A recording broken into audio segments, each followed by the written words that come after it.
విజయవాడలో రోడ్డు మీద పడిపోయిండు, తాగి పడిపోయిండు, ఏలూరులో వైన్స్‌లో హ్మ్. మందు తీసుకున్నాడని ఫస్ట్ వచ్చినప్పుడు ఆ!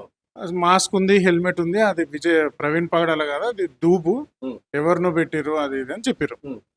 తర్వాత హైదరాబాద్‌కి సంబంధించిన సీసీ ఫుటేజ్‌లు కూడా వచ్చినాయి. ఆ!